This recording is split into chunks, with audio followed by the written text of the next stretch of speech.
जय हिंद, जय भारत, जय श्री राम। तो दोस्तों, आज हम एक्सप्लेन करने वाले हैं बंधान दी वेब सीरीज को, जिसके पहले एपिसोड को मैंने ऑलरेडी अपलोड कर दिया है, जिसे आप चैनल पर जाकर आसानी से देख सकते हैं। आज हम सेकंड एपिसोड को एक्सप्लेन करने वाले हैं, तो वीडियो शुरू करते हैं। और वीडियो अच्छा लगे तो वीडियो को लाइक जरूर कीजिएगा और इसी तरह की वीडियोस पाने के लिए आप हमारे चैनल को सब्सक्राइब भी कीजिएगा, ताकि आपको इसी तरह के लेटेस्ट और फ्रेश कंटेंट मिलते रहे। तो सेकंड एपिसोड की स्टार्टिंग में हम बेलोनी को देख पाते हैं, जो कि अपने फ्रेंड के साथ बैठी हुई थी और यहाँ पर उसकी फ्रेंड उसका एक शॉर्ट वीडियो भी बनाती है। अब प्रेजेंट के सीन में हम देखते हैं कि बेलोनी की अखबार में न्यूज छप चुकी थी और क्योंकि बेलोनी ममता की तरह दिखती है, इसलिए ये न्यूज वायरल हो जाती है और लोग इस न्यूज में इंटरेस्ट लेने लगते हैं। और अब क्योंकि ऊपर से प्रेशर भी आ रहा था, इसलिए चीफ जस्टिस सदाशिवम तुरंत ही एसपी ऑफिसर को बुलाते हैं और वो इस मामले को तुरंत ही रफा दफा करने को कहते हैं। अब अगले सीन में हमें इंस्पेक्टर विवेक को दिखाया जाता है, जो कि इंटेलिजेंट के साथ साथ ईमानदार ऑफिसर है। लेकिन फिलहाल तो विवेक छुट्टी पर है, क्योंकि उसकी बीबी को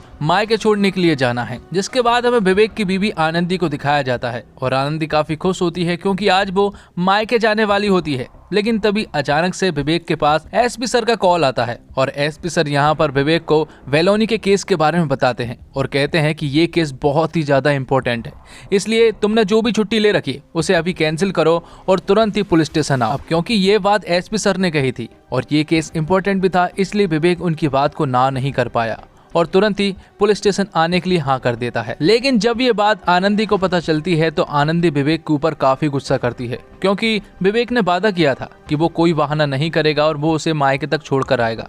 लेकिन यहाँ पर विवेक उससे कहता है कि अगर ये केस इम्पोर्टेंट नहीं होता तो एसपी सर उससे बोलते ही नहीं। जिसके बाद विवेक पुलिस स्टेशन पहुंच जाता है, जहां पर उसकी मुलाकात रामा राव से होती है और रामा राव विवेक के साथ ही रहने वाला था इस केस में। यहाँ पर रामा राव विवेक को सारी बातें बताता है बेलोनी के बारे में और जितनी भी इन्वेस्टिगेशन अभी तक उन्होंने की है वो सब कुछ वो विवेक को बताता है। साथ ही यहाँ पर रामा राव विवेक को ये भी बताता है कि उन्होंने विघ्नेश को लॉज में रखा है। और जब विवेक उनसे पूछता है कि आखिर उन लोगों ने विवेक को पुलिस स्टेशन लेकर क्यों नहीं गए, तो रामा राव विवेक को बताता है कि हमने विघ्नेश को सिर्फ शक के आधार पर अरेस्ट किया है। जिसके बाद रामा राव और विवेक तुरंत ही विघ्नेश से मिलने के लिए लॉज पहुंच जाते हैं, जहां पर वो विघ्नेश से पूछताछ भी कर देते हैं। लेकिन विघ्नेश अभी भी अपने बयान पर अड़ा हुआ था कि उसने कुछ भी नहीं किया है। अब विघ्नेश ने जो भी बताया उसके आधार पर विवेक और रामा राव तुरंत ही रूबी के लॉज पहुंच जाते हैं, जहां पर वो सबसे पहले वेनोली के कमरे में जाते हैं। वो यहाँ पर वेनोली के कमरे में कुछ छानबीन करना शुरू करते हैं और उन्हें यहाँ पर वेनोली के एक बुक में एक छोटा सा लॉकेट मिलता है,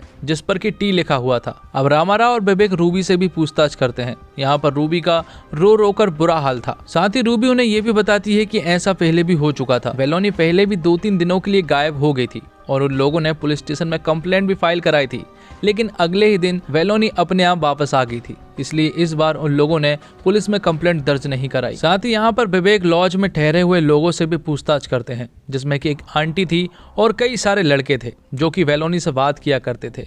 यहाँ पर वो लड़के उन्हें बताते हैं कि वेलोनी अक्सर रात को 11-12 बजे के आसपास छत पर दिखाई पड़ती थी। जिसके बाद विवेक रामाराव को लेकर जंगलों के रास्ते एक जगह पर जाते हैं। दरअसल वो लोग एलेक्स नाम के एक लड़के से मिलने के लिए आए थे। यहाँ पर विवेक रामाराव को बताता है कि इस लड़के ने क्रोनोलॉजी पढ़ी है और केस सॉल्व करने में अक्सर विवेक एलेक्स की मदद लेता है। तो यहाँ पर भी विवेक एलेक्स को बेनोली का नंबर देता है और उससे कॉल हिस्ट्री निकलवाने को कहता है। और जब एलेक्स बेनोली की तस्वीर को देखता है तो वो विवेक से कहता है कि इस लड़की को तो मैंने पहले भी देख चुका हूँ। दरअसल इसकी वीडियो वायरल हुई थी, इसलिए वो वीडियो मेरे पास भी आई थी। तब एलेक्स विवेक को वो वीडियो बताता है और ये वही वीडियो होती है जिसे हम सेकंड एपिसोड की शुरुआत में देख चुके हैं, जब बेनोली की फ्रेंड ने ये वीडियो बनाई थी। अब विवेक और रामाराव उस जगह पर पहुंचते हैं जहां पर फिल्म की शूटिंग हो रही थी और जहां पर बेनोली की डेड बॉडी मिली थी।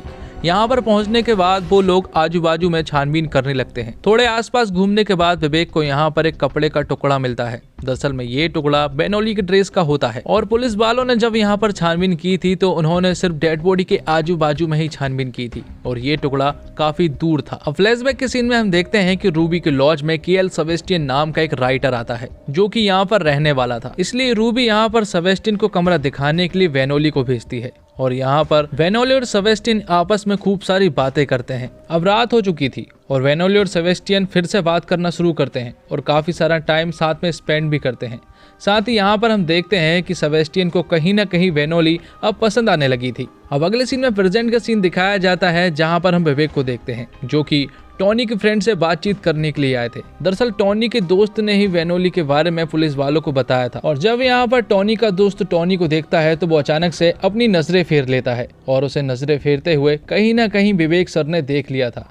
इसलिए जब वो सीसीटीवी फुटेज को चेक करते हैं तो यहाँ पर उन्हें एक लड़का दिखाई देता है। इसलिए अब रामाराव टॉनी के दोस्त को थप्पड़ लगाते हुए पूछते हैं तो यहाँ पर टॉनी का दोस्त सब कुछ बक देता है। वो उसे बताता है कि ये टॉनी है जो कि वेनोली का बॉयफ्रेंड हुआ करता था। अब ये सारी बातें सुनने के बाद रामाराव और विवेक तुरंत ही टॉनी के फादर के पास पहुंच जाते हैं, जहां पर वो टॉनी के बारे में पूछते हैं। लेकिन टॉनी के फादर उन्हें बताते हैं कि टॉनी तो गायब हो चुका है। साथ ही वो ये भी बताते हैं कि ये सब कुछ आप बता रहे हैं वो टॉनी नहीं कर सकता, क्योंकि टॉनी एक अच्छा लड़का है और इन सब पचड़े में नहीं पड़ना चाहता, इसलिए वो यहाँ से भाग गया है। अब टॉनी के फादर की ये सारी बातें सुनने के बाद रामाराव को कहीं ना कहीं टॉनी के ऊपर शक हो रहा था, लेकिन विवेक उससे कहता है कि उसे उसके फादर पर विश्वास है, क्योंकि उनकी आंखों में सच्चाई दिख रही थी। अब अगले सीन में हम एक रिपोर्टर को देखते हैं जो कि रूबी के लॉज में रहने के लिए आया था। दरअसल उसे वही न्यूज रिपोर्टर के डायरेक्टर ने भेजा था जो कि यहाँ की इन्वेस्टिगेशन करके वेनोली के बारे में सब कुछ पता कर सके। इसलिए जब वो डायरेक्टर से बात कर रहा होता है तो यहाँ पर डायरेक्टर भी उसे बताते हैं कि वहाँ पर पुलिस इन्वेस्टिगेशन भी चल रही है, तो वो जो भी इन्वेस्टिगेट करते वो सब कुछ हमें पता चलना चाहिए। अब आगे हम देखते हैं कि विवेक आनंदी को लेने के लिए उसके मायके पहुंच चुका था, मतलब कि आनंदी अब घर वापस आ चुकी थी। अब विवेक को टिप के द्वारा उत्तरपरई नाम की एक जगह के बारे में पता चलता है जहाँ पर वेलोनी के साथ जरूर कुछ न कुछ तो बुरा हुआ था। इसलिए विवेक की पूरी टीम यहाँ पर इन्वेस्टिगेशन करना शुरू कर देती है और छानबीन करने के बाद उन्हें बहुत देर के बाद फिर से एक सबूत मिलता है। दरअसल यहाँ पर उन्हें वेलोनी का फिर से उसकी ड्रेस का एक कपड़ा मिलता है, जिससे कि उन्हें ये बात तो पता चल जाती है कि वेलोनी यहाँ पर जरूर थी। तो फॉरेंसिक टीम को भी तुरंत ही बुलाया जाता है ताकि यहाँ पर वो अच्छे से छानबीन कर सके। यहीं से बाहर निकलने के बाद उनकी मुलाकात एक बूढ़ी औरत से होती है और जब विवेक उस बूढ़ी औरत को वेलोनी की तस्वीर दिखाते हुए कहता है कि क्या तुमने इस जगह पर इस लड़की को देखा है, तो वो औरत उनसे कहती है कि इस लड़की को उसने 2 हफ्ते पहले यहीं पर देखा था और इसके साथ एक आदमी भी था। अब पुलिस वालों को ऐसा लग रहा था कि शायद उन्होंने टॉनी के साथ वेलोनी को देखा होगा, इसलिए वो लोग उस बूढ़ी औरत को टॉनी की तस्वीर दिखाते हैं। लेकिन यहाँ पर वो बूढ़ी औरत उन्हें बताती है कि ये लड़का तो काफी जवान है, उसने जैसे देखा था वो एक आदमी था। और यहाँ पर फॉरेंसिक टीम के ऑफिसर छानबीन कर रहे थे, जिन्हें यहाँ पर ढेर सारे खून के धब्बे मिलते हैं, इसलिए वो लोग उन खून के धब्बों को लैब परीक्षण के लिए भेज देते हैं। यहीं पर एक पुलिस वाला था जो कि उस न्यूज़ रिपोर्टर को मैसेज करके यहाँ के बारे में सब कुछ बता देता है और जब यहाँ की सारी रिपोर्ट उस न्यूज़ वाले के पास पहुँच जाती है तो वो अपनी रिपोर्ट को तैयार करने लगता है और तुरंत ही उस न्यूज़ को अपने डायरेक्टर के पास भेज देता है और उन्हें भी ये न्यूज़ काफ़ी पसंद आती है। दरअसल उस न्यूज़ में सब कुछ था जो कि लोग जानना चाहते थे कि वेनोली की डेथ कहाँ पर हुई, उसमें कौन कौन सस्पेक्ट है और किन किन लोगों पर शक है। साथ ही लोगों को ये बात भी पता चल चुकी थी कि वेनोली उत्तरपरई में टॉनी और विग्नेश के साथ नहीं बल्कि किसी तीसरे आदमी के साथ गई थी, मतलब कि उस घटनाक्रम में जो कुछ भी हुआ उसमें उस तीसरे आदमी का हाथ है। और इसी सस्पेंस के साथ एपिसोड 2 यहीं पर खत्म होता है। तो दोस्तों उम्मीद करता हूँ आपको वीडियो पसंद आई होगी। वीडियो पसंद आई हो तो वीडियो को लाइक जरूर कीजिएगा और इसी तरह के वीडियोस पाने के लिए आप हमारे इस चैनल को सब्सक्राइब भी कीजिएगा ताकि आपको इसी तरह के लेटेस्ट और फ्रेश कंटेंट मिलते रहे। धन्यवाद। जय हिंद, जय भारत, जय श्री राम।